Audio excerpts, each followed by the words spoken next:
Hey guys, this is Blake. Yeah, it's my old camera. I finally got another memory card working. Why am I not using my new camera? Right now I just don't have time to. So, just getting everything set up. So yeah, it's obviously my old camera. The place looks really bare. It's really early in the morning. I just got up, so I'm kind of a mess. So I'm just going to be talking about The Hunger Games. Now, I have not read the books. In fact, prior to the production of this movie, I never even had even heard of the books. I don't know where I was when all this was really popular.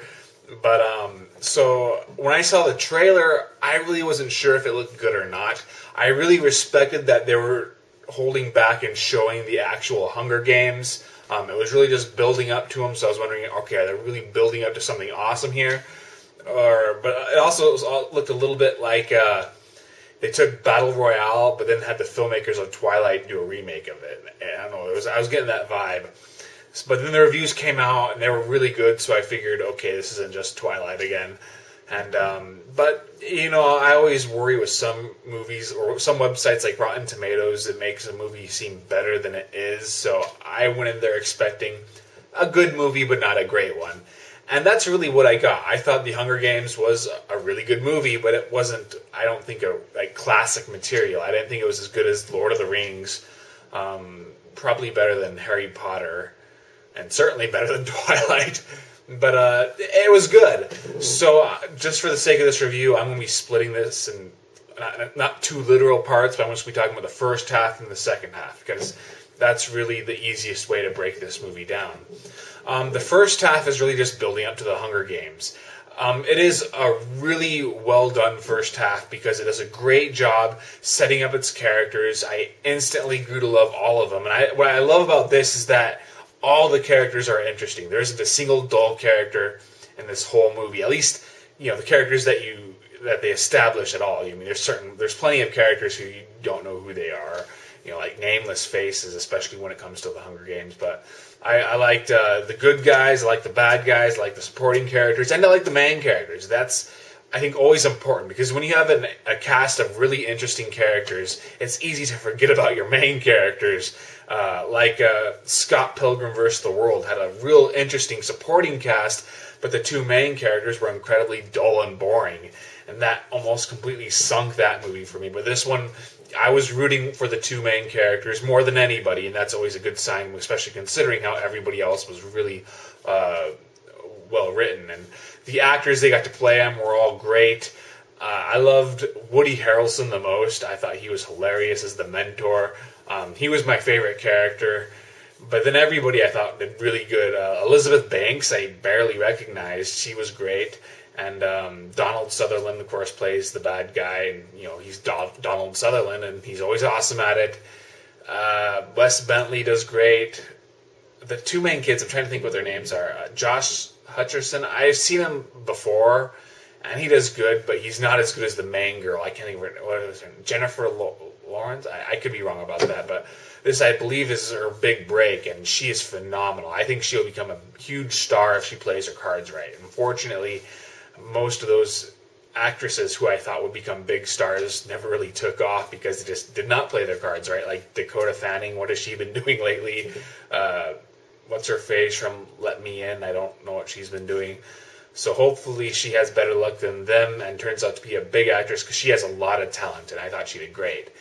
Another thing about the first half I thought that was really cool is that it does a great job at establishing its world, but the world itself is really interesting. You have the poor districts and then, of course, the rich capital, which is sort of a cliche, but at least they do it in a way I didn't really think it was really conventional or cliched.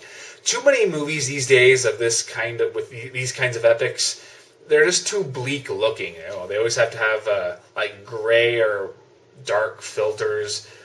You know, stuff like Book of Eli, Daybreakers, it seems like they're just really lit in the most bleak, depressing way possible. And for those movies it worked, but I just think it became a cliche by the time they got to the Robin Hood remake, where just, I think that came after them, I could be wrong, it was kind of just dull looking. And this movie, it's very bright and vivid with its color scheme. I loved the strange costume designs. They're really bizarre and abstract, and the weird hair. It made for a very visually appealing movie. And it's bleak, but in their actions, not how the movie looks. So I was really happy about that. The special effects I thought were really good, even though they're not always perfect. But it was it. I was really interested in what was going on throughout the first half. Really liked everybody. Was really interested. My only complaint, I think, is that it went a bit too long.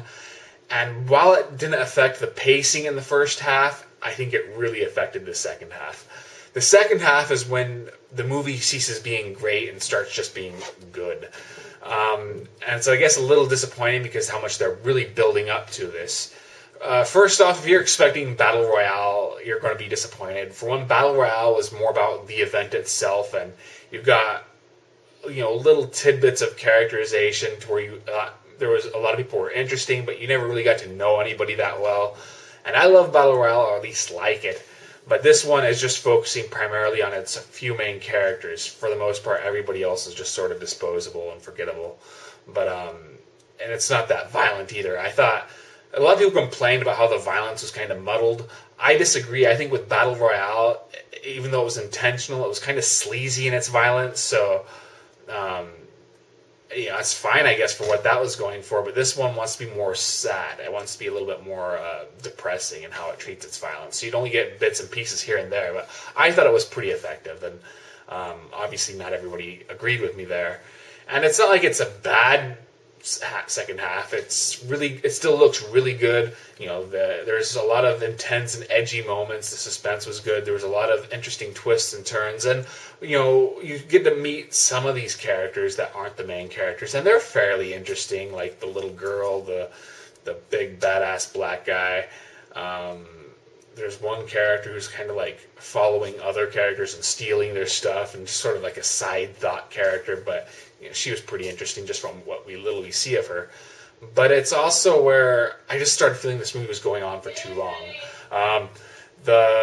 I felt it really started to drag. I was getting bored. I was constantly looking at my watch, and I just kind of felt that it was just becoming tired by then. It was losing its steam. It's a shame too because, like I said, they were really building up to the Hunger Games, and the Hunger Games themselves were just okay. I thought, it was still entertaining, but then the special effects start kind of losing me. Those fake werewolf dog things, I don't know what they were. They were really CGI looking, and I didn't think that they looked that good. The fire was okay, but fire is a difficult special effect to pull off, so I guess I'm being a little harsh there, but it looked very CGI-ish. The love story sucked. Unfortunately, movies have a lot of problems when it comes to the love stories. It's hard to make it believable that these people could fall in love so quickly.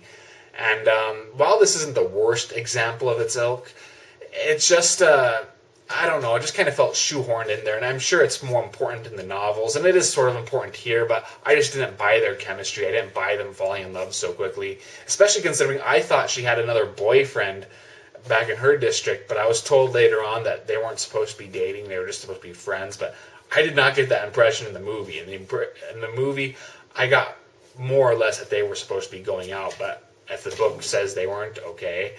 But I'm not reviewing the book, I'm reviewing the movie.